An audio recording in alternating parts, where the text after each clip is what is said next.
Boa tarde. Vamos então para a nossa última sessão, esta última sessão da Imprensa Nacional, e vamos falar de poesia, de edição de poesia, da edição de poesia de serviço público que se faz na Imprensa Nacional. E hoje o nosso convidado é o Jorge Reis Sá. O Jorge Reis Sá tem um longo percurso enquanto editor, enquanto poeta também, enquanto romancista e até biólogo. O Jorge começou há muitos anos, foi um dos fundadores das Quase em 1999. As Quase, enfim, foram um projeto editorial que todas as pessoas, todos os amantes de poesia e de boa literatura em geral lembram com saudade, que durou até 2009, cerca de 10 anos. Depois trabalhou na Babel, tendo vindo depois mais tarde a tornar-se editor por conta própria, consultor editorial, e aqui há uns anos, já não sei, já talvez uns 6 ou 7 anos, nós convidamos a Imprensa Nacional, eu convidei o Jorge para ser diretor literário de uma nova coleção de poesia. Nos anos 80, o Vasco Graça Moura tinha criado na Imprensa Nacional uma coleção chamada Plural, que era uma coleção de poesia inédita portuguesa, mas não só, editou algumas outras coisas também, e o que nos pareceu que fazia sentido e que respeitava a própria história da empresa era recriar a coleção Plural, dando-lhe um design completamente diferente. Claro, era uma coleção plural já para o século XXI. Encomendámos ao André Letria, que é um dos melhores ilustradores portugueses e também um grande designer, encomendámos um novo layout para a coleção plural, e pedimos ao Jorge que passasse a programar a coleção com o objetivo de ser uma coleção de poesia em língua portuguesa, não apenas de poemas de poetas portugueses, nem como vamos ver na conversa, nem com nenhuma preocupação de publicar poesia inédita portuguesa, porque esse parece-nos que não é, e vamos ter ao longo desta conversa a oportunidade de falar disso, parece-nos que não é a missão da Imprensa Nacional, mas que fosse uma coleção para programar poesia, de preferência obras completas de poetas com uma vida literária extensa, ou então antologias de dimensão considerável, porque de alguma forma, ao fazermos isso, estávamos a editar de forma supletiva aos editores privados, que é aquilo que deve fazer a Imprensa Nacional. Mas vamos começar um pouco pelo princípio, Jorge, e há algumas perguntas que eu gostava de te fazer.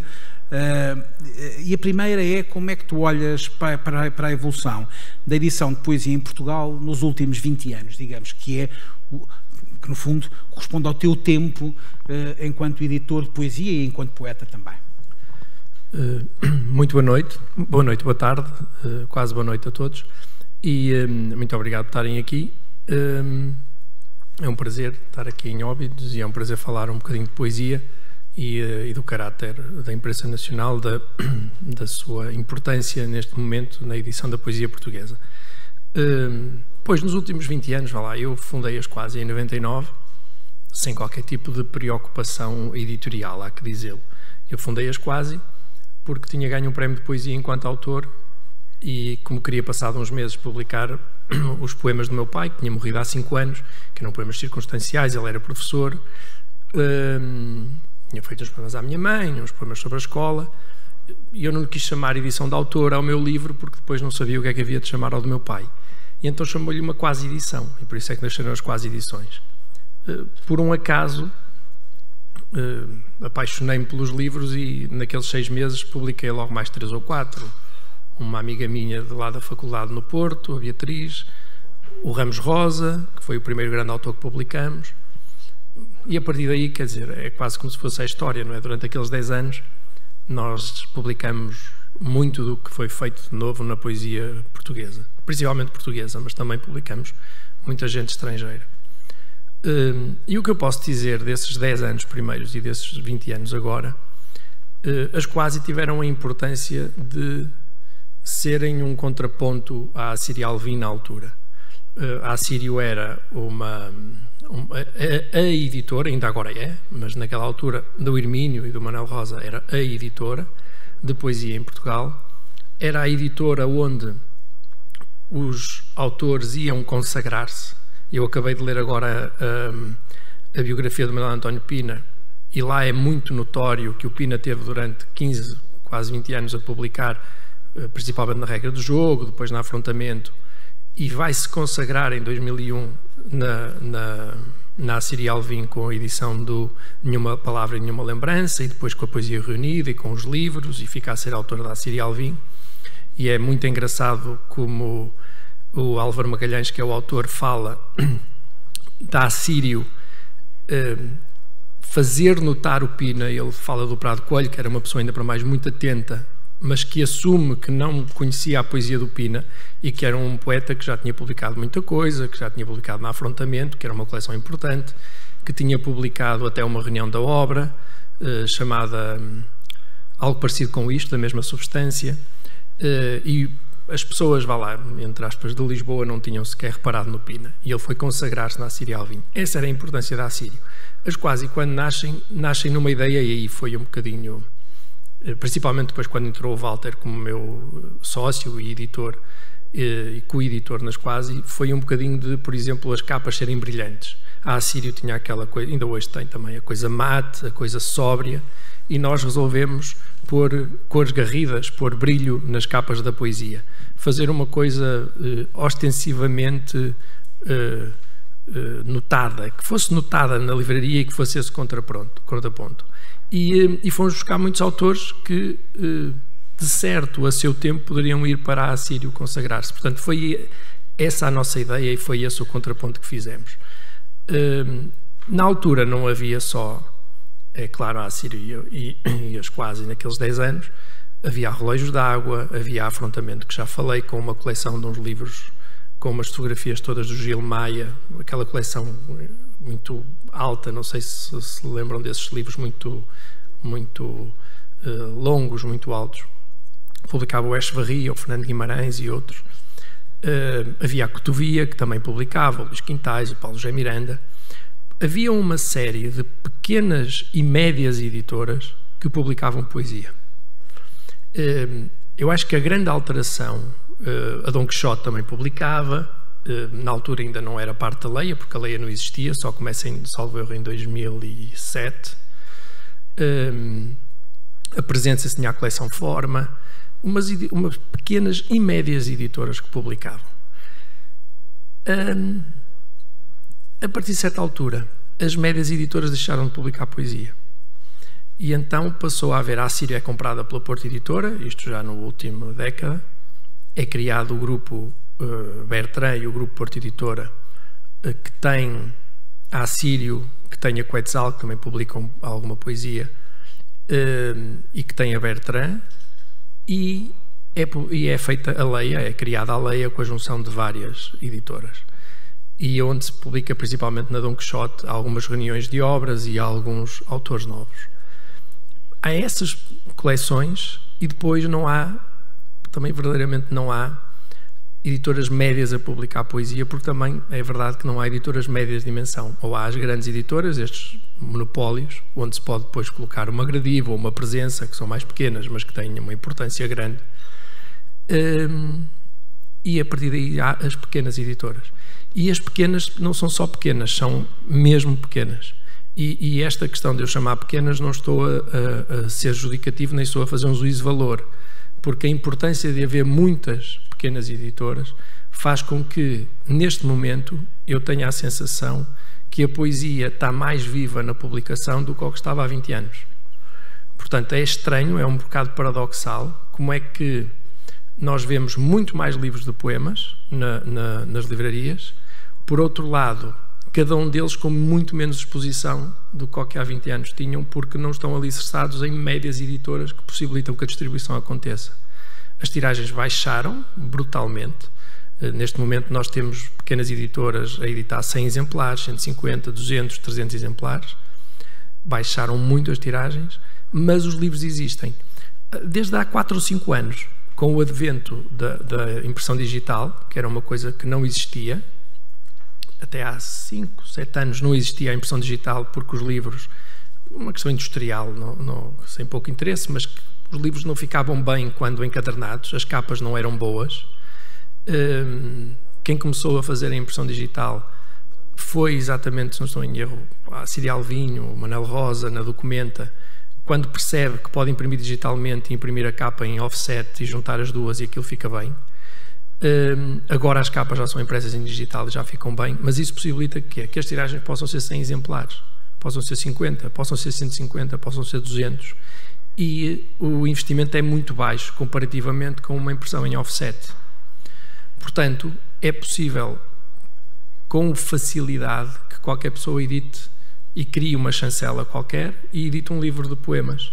E depois juntam os amigos e cria um coletivo, e quando dá por ela tem uma chancela onde se edita poesia.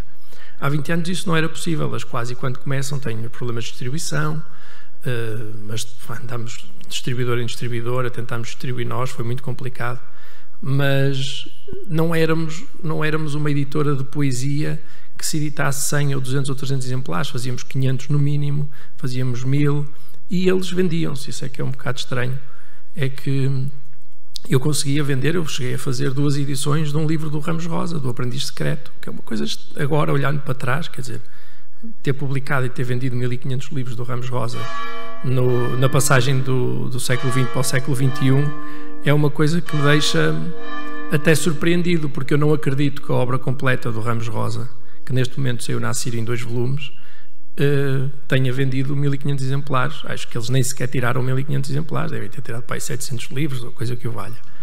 Isso era uma outra pergunta que eu te queria fazer. Tu tens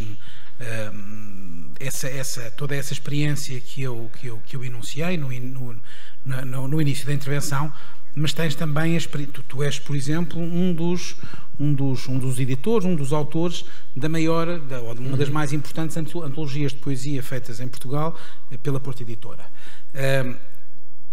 Tens, portanto, um conhecimento bastante significativo de toda a poesia que se fez e que se faz em Portugal. Porquê que tu achas que isso acontece, que se editam tantos livros de poesia?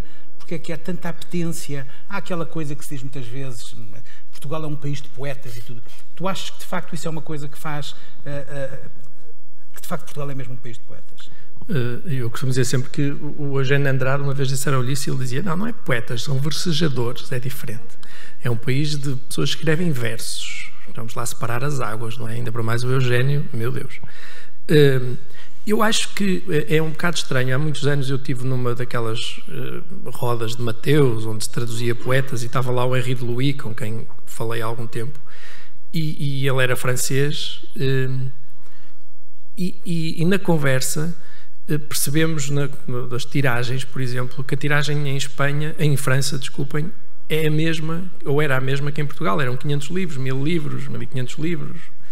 A França tem 7 ou 8 vezes mais gente que Portugal. 7 vezes. Portanto, devia ter 7 vezes na tiragem também. E não tem. Nós tirávamos muitos livros de poesia em Portugal. Eu não tenho uma explicação para isso. Eu acho que é um facto. Acho que as pessoas têm em Portugal um interesse pela poesia que não é muito habitual nos outros países, não é? Nós temos uma grande tradição lírica, nós temos uma grande poesia, quer dizer, se formos comparar a nossa tradição lírica com a tradição até dos franceses ou dos alemães, somos muito ricos. Temos grandes poetas, mas mesmo temos não vamos falar só de Camões ou de Sá de Miranda, que se falou há um bocadinho, mas o Pessoa é de uma importância mundial, quer dizer, não é, nós brincamos aqui com a ideia de já estamos todos cheios de ouvir falar do Fernando Pessoa, não é? Porque fala-se e edita-se, é o Pessoa, é sempre o Pessoa. Está bem, mas também estamos todos cheios de falar de Ronaldo, não é? Porque ele está sempre a fazer recordes. O Pessoa é um Ronaldo, o Pessoa tem uma importância na sua heteronimia e naquilo que construiu e que fez na poesia, que é de uma importância mundial. Portanto, nós temos essa tradição, eu acho que é essa a tradição que faz com que as pessoas depois, os miúdos e nos liceus e depois na faculdade, leiam poesia e gostem de poesia, e temos muita poesia no sentido de temático. Nós temos várias correntes. Quem quiser poesia lírica pura, eugeniana, Sofia, pode ir buscar. Quem quiser o experimentalismo do Meli Castro ou da Salete Tavares pode ir buscar. Quem quiser cosmogonia do Herberto pode ir buscar. Quem quiser o Rui Belo ou até a poesia do cotidiano do Magalhães também pode ir buscar. Quer dizer, quem quiser a poesia mais abjeta agora desta corrente muito cotidiana, muito citadina, urbana do Manel Freitas, isso tudo também pode ir buscar. E isso faz com que as pessoas possam tenham possibilidade de se associar a vários tipos de poesia ou à poesia que mais gostam naquela altura. E isso é muito engraçado. Ainda há pouco eu estava a pensar nisso quando estava a ler o Pina. Como eu há 20 anos era um leitor da poesia muito limpa, eugeniana, toda lirismo, daquele Alberto todo dado à maresia, e agora os meus autores de cabeceira na poesia são o Pina, são o Assis Pacheco, são o O'Neill, que são poetas sujos, são poetas que torcem o verso, torcem a palavra, divertem-se com vocábulos. Isto porquê? Porque, pronto, em 20 anos eu deixei de ter 20, passei a ter 40, 44. E isto faz com que eu seja outra pessoa, não é? E isso é que possibilita que qualquer pessoa possa chegar à poesia portuguesa e ver esta diversidade que existe. Portanto, eu acho que nós somos mesmo um país de leitores de poesia. Leitores, quer dizer, diz-se sempre, de 500. Está bem, mas 500 é muito, não é? 500 é muito, são muitas pessoas. Vocês não se esqueçam que a tiragem média de um romance em Portugal são 1500 exemplares, são 2000 exemplares. Nós ter poesia que tem 500 pessoas que se lê não é pouco, não é? Todos estamos habituados a ler os romances do Rodrigues dos Santos que vendem 40 mil, ou 50, ou 70, ou 80, ou 100 mil. Está bem, mas para um Rodrigues dos Santos há 300 ou 400 romancistas que editam e que tiveram muito trabalho a fazer o romance, que depois editam por 1000 ou 1500 exemplares, ou 700 exemplares, e que também têm os mesmos leitores que um livro de poemas. Portanto, eu acho que é isso. Acho que nós temos essa ligação histórica e quase carnal com a poesia. E conhecendo, e tendo já falado eu, agora, no início, enfim, nas outras apresentações, do papel da imprensa nacional, como editora de salvaguarda patrimonial, como uma editora que tem, aliás, uma missão estatutária de promoção da língua e da cultura portuguesas, e que tem também um papel supletivo ao dos editores privados. Portanto, a imprensa não deve concorrer com os editores privados, porque se há editores privados que fazem um bom trabalho de edição, e há hoje em Portugal, certamente, um conjunto significativo de editores privados que editam bem, não há razão para, se os privados podem fazer o trabalho, utilizar recursos públicos para fazer o mesmo trabalho, quando os recursos públicos são sempre insuficientes e existem tantas coisas para fazer. Qual é que tu achas, então, que é o papel de uma editora como a Imprensa Nacional na edição de poesia em Portugal? Eu acho que é esse que tu acabaste de dizer, ou seja, quando nós pensamos na Plural, a Plural é uma coleção dos anos 80 com umas características muito próprias. A Plural nasce quando o Vasco Graça Moura era o diretor editorial literário da Imprensa Nacional, Casa da Moeda na altura, e cria uma coleção plural que editava primeiros livros. Editou, por exemplo, o primeiro livro de Luís Miguel Nava, de ensaio. Okay? Não editou o livro de poesia do Nava, editou um livro que se chamava... como é que se chamava o livro? É o Pão e a Culpa? Não, esse é do Nemésio. Bem, tinha um nome assim estranho também, era uma brincadeira, acho, com o Nemésio. E editou muitos primeiros livros de poesia.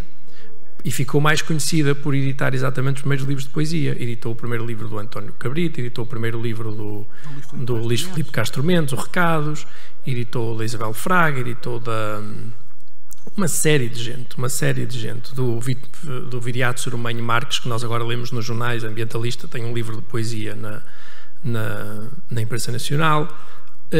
Portanto, aquela coleção plural que depois se associou, já agora um bocadinho de história, à Gota d'Água, que era a Gota d'Água, a editora do Álvaro Magalhães, o biógrafo do Pina, vou fazer aqui juntar tudo, no Porto, e o Graça Moreira do Porto, portanto isto depois tem essa componente local muito engraçada, publicaram estes novos livros de poesia, estas estreias. Quando nós pensamos em fazer a nova plural, vá lá, nós percebemos que isso não fazia sentido, porque neste momento, como eu disse há bocado, qualquer pessoa faz 100 ou 200 ou 300 exemplares numa pequena chancela, numa edição de autor, no que seja, e edita o seu livro de poesia. Portanto, não faz sentido estar na imprensa nacional a gastar os seus recursos numa área que, no fundo, não vou dizer o mercado, mas que os próprios autores, um grupo de amigos, um pequeno editor consegue suprir. E então pensamos o que é que faria falta dentro da poesia portuguesa, e percebeu-se que, tirando a Assírio Alvim, mais ninguém estava a editar antologias e obras completas, praticamente. Era muito raro.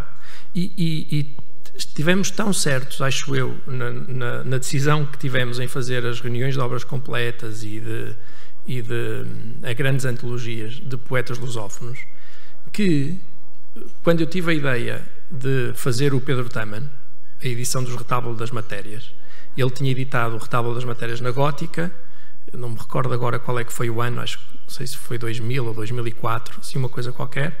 Depois editou 5 ou 6 livros ou 4 livros na Dom Quixote, e todos os livros praticamente, mas principalmente o livro da Gótica, estava fora do mercado. Portanto, uma pessoa queria comprar a poesia do Pedro Taman e não a encontrava. E quando nós tivemos essa ideia, eu disse, porque é que não fazemos o Taman? Nós exatamente decidimos que nunca faríamos contra a Dom Quixote, porque não faz sentido a imprensa nacional substituir-se à editora, uma editora privada. E falamos com a Maria da Piedade e dissemos, Maria, porque é a editora dele na Dom Quixote, ou era, gostávamos de fazer a poesia do Taman, vocês vão fazer na Dom Quixote? E ela disse, não, nós não temos condições para estar agora na Dom Quixote a fazer 1000 e tal páginas de poesia do Pedro Taman. Portanto, não há caráter mais vincado do ponto de vista do caráter supletivo da imprensa nacional do que isto.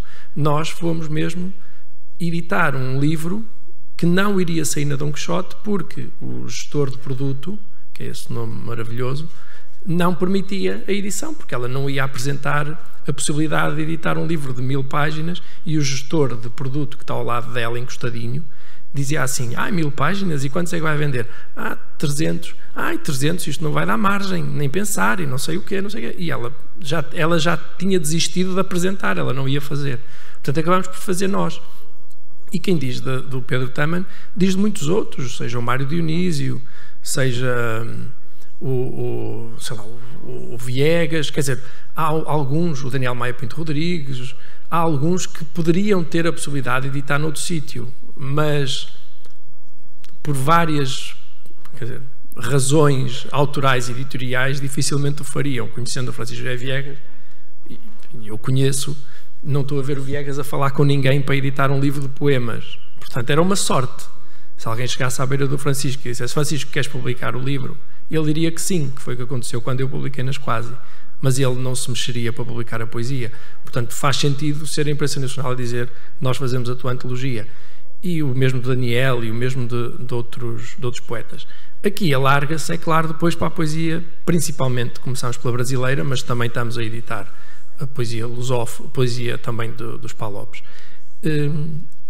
que as Quase tentou fazer e tentou editar cá muita poesia brasileira, mas que nos parecia importante também trazer novamente para cá, e com muita dificuldade, ainda para mais agora, com as dificuldades que eu estava a falar, se conseguiria fazer em Portugal. Portanto, editamos o Canário, editamos o Skin, editamos uma série de... historicamente um problema em Portugal em relação aos autores brasileiros. Aos autores, sim. A magnífica coleção Sabiá da Cotovia, ou o curso de literatura breve brasileira, dirigida pelo Abel Barros Batista, que são coisas absolutamente fundamentais, têm vendas muitíssimo pouco expressivas, não é? O Brasil é um caso paradigmático. Às vezes já pensei um bocadinho sobre isso, porque o Brasil teve o problema da Revolução de Abril, que é a relação dos poetas brasileiros, dos escritores brasileiros com os escritores portugueses, era muito próxima antes da Revolução.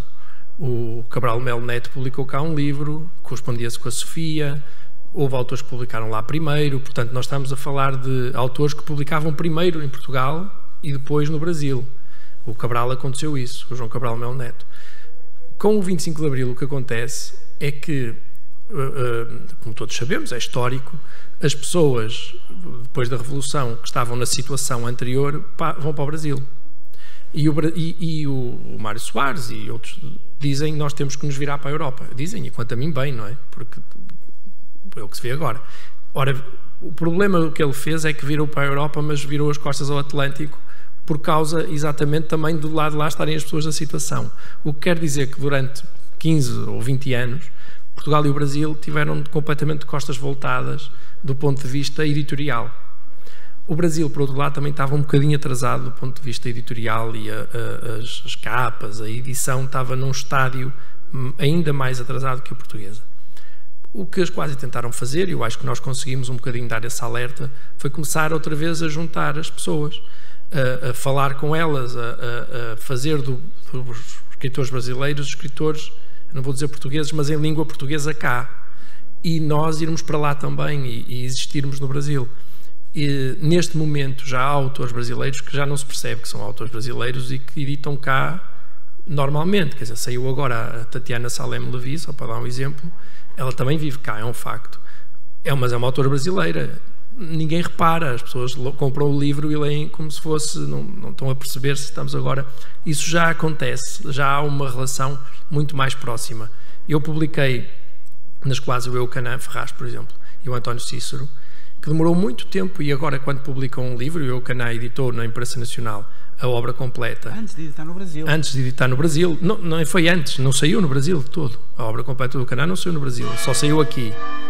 E os Retratos com Erro, que é o livro posterior, saiu na tinta da China. E já tem um público, o que é engraçado, ou seja, nós conseguimos que um autor brasileiro ganhasse um público em Portugal e ele vem a Portugal e lança um livro e já tem gente a ir ao lançamento do livro. Isto é uma coisa que há 20 anos ou 30 anos era impensável porque não havia qualquer tipo de relação entre Portugal e o Brasil. Portanto, isso é o que nós estamos a tentar fazer na Plural. É fazer cá alguns livros, por exemplo, agora saiu o Paulo Henriques Brito, Por Hora, também não tem edição brasileira. O António Cícero, que reúne os 3 livros dele, o Guardar, A Cidade e os Livros Porventura, também não tem edição no Brasil.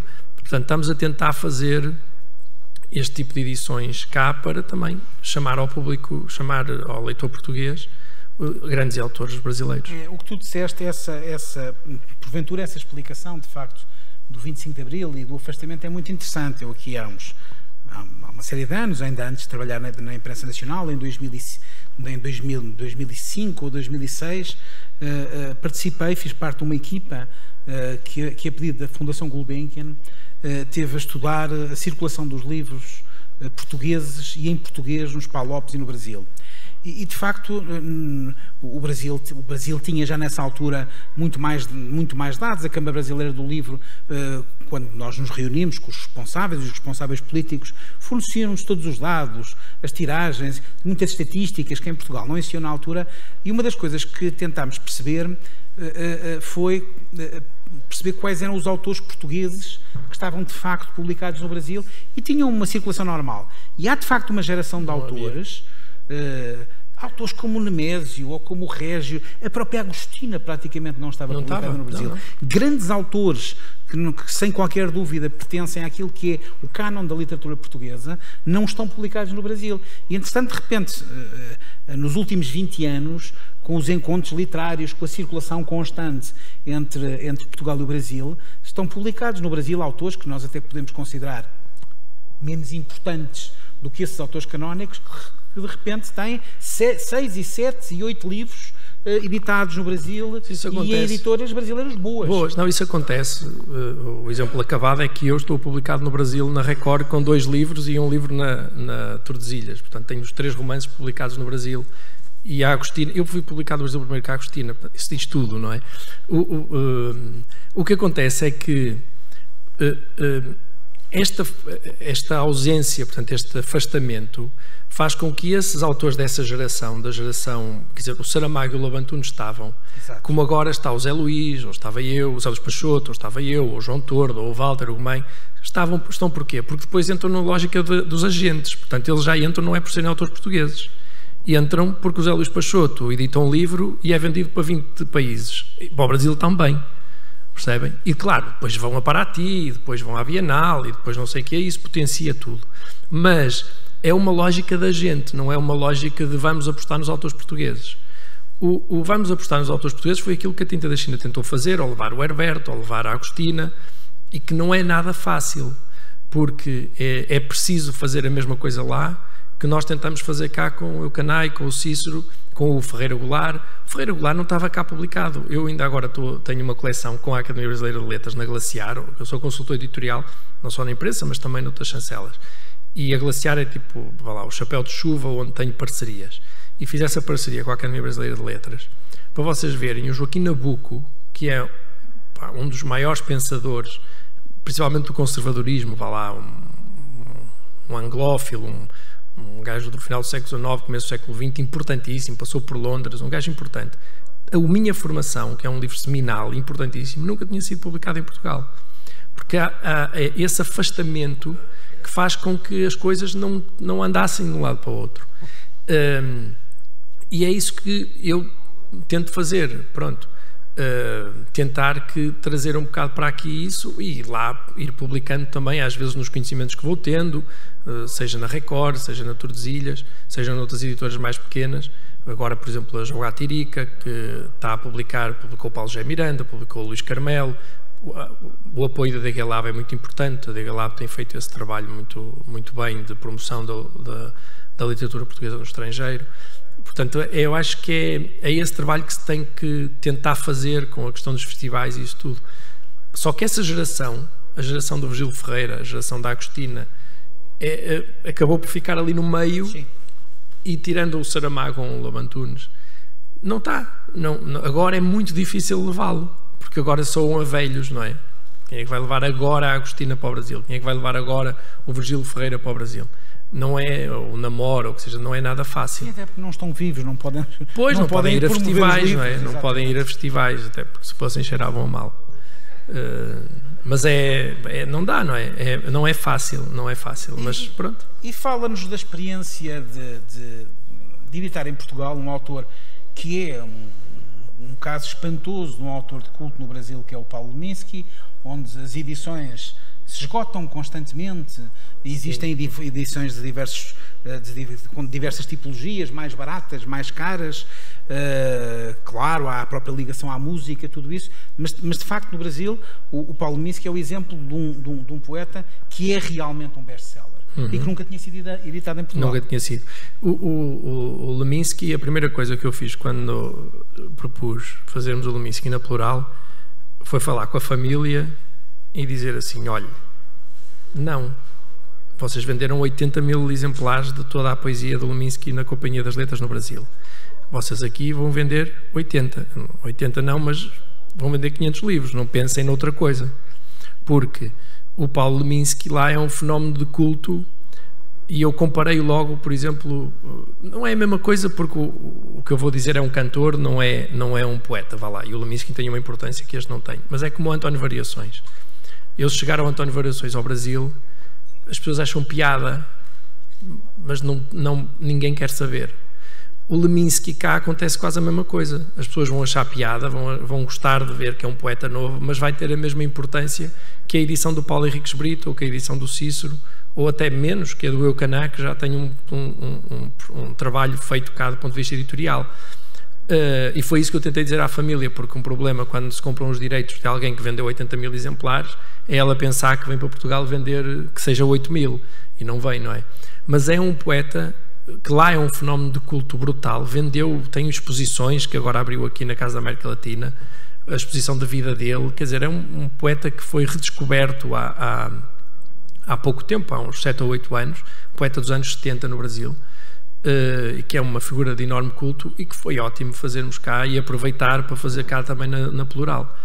Outro poeta em que isso aconteceu menos um bocadinho foi o Oli Salomão, que as pessoas também de certo nem sabem aqui quem é, que é um poeta importante, era um letrista também, fazia letras para o Caetano Veloso, fazia uma série de letras. Há letras que nós agora ouvimos e não sabemos que foi o Oli Salomão a fazê-las. Eles no Brasil, vou fazer aqui um pequeno parênteses, eles no Brasil têm muito isso.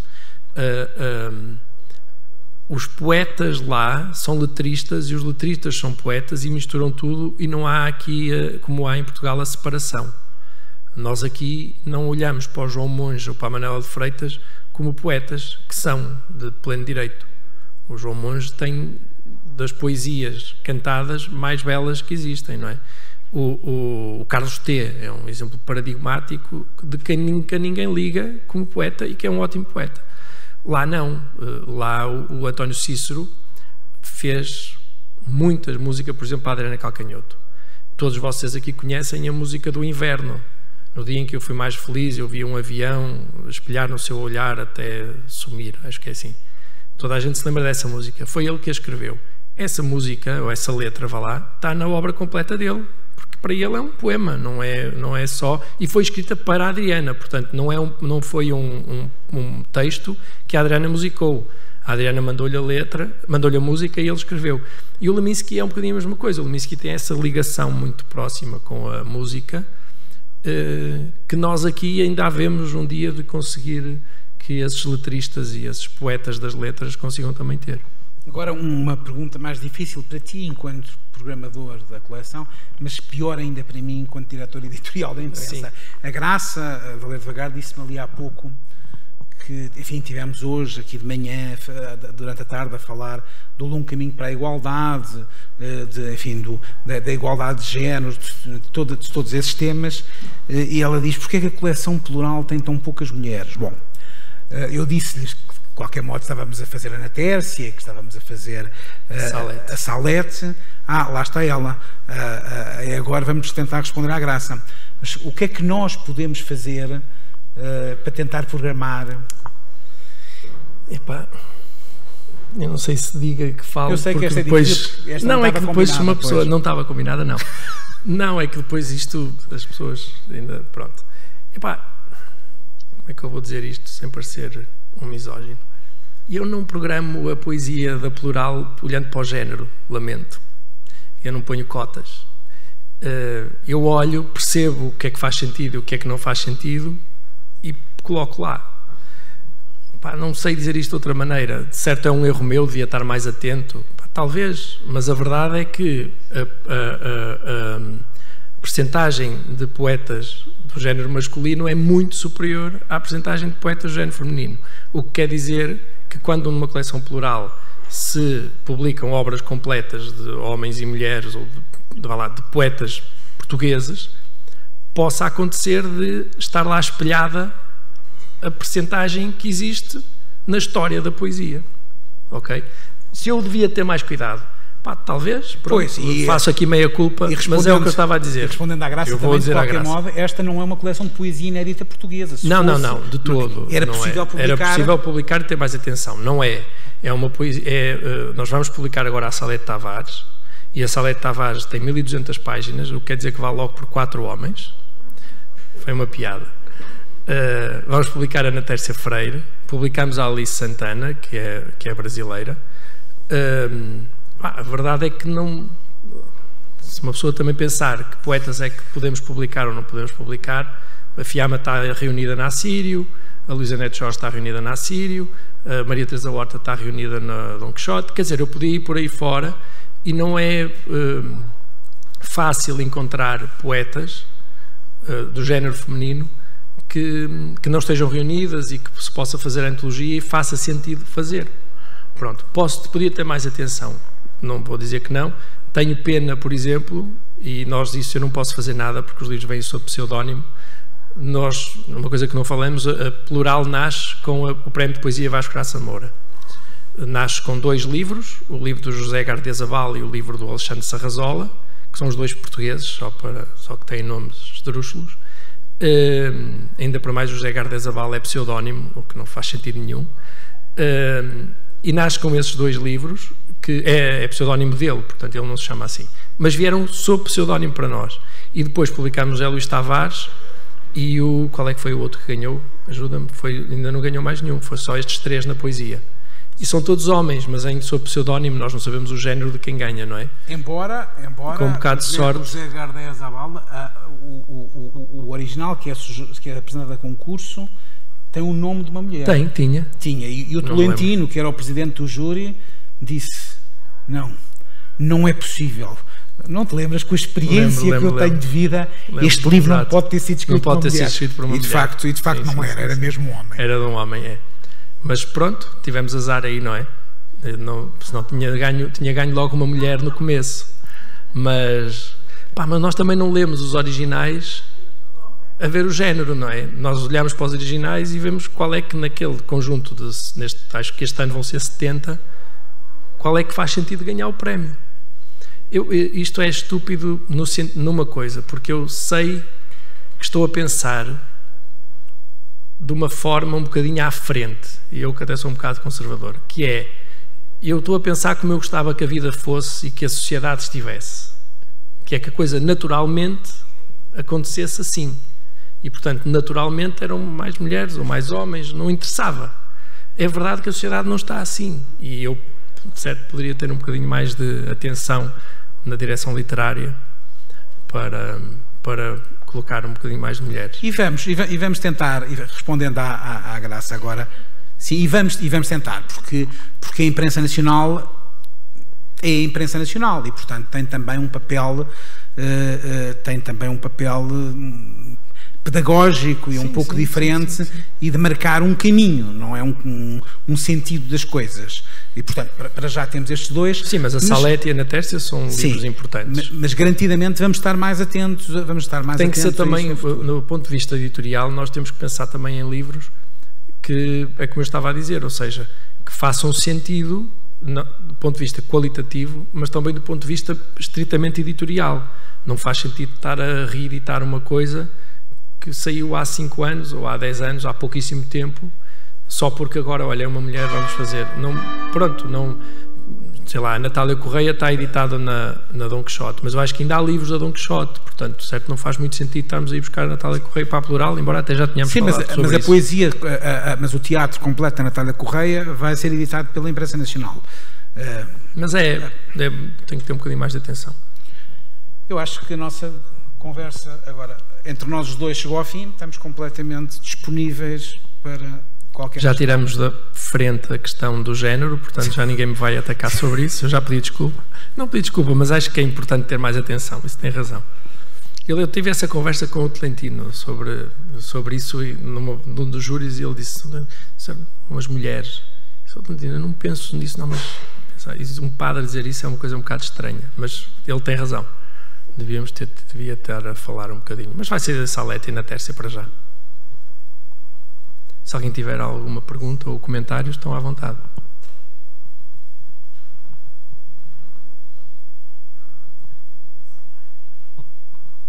Bom, está tudo.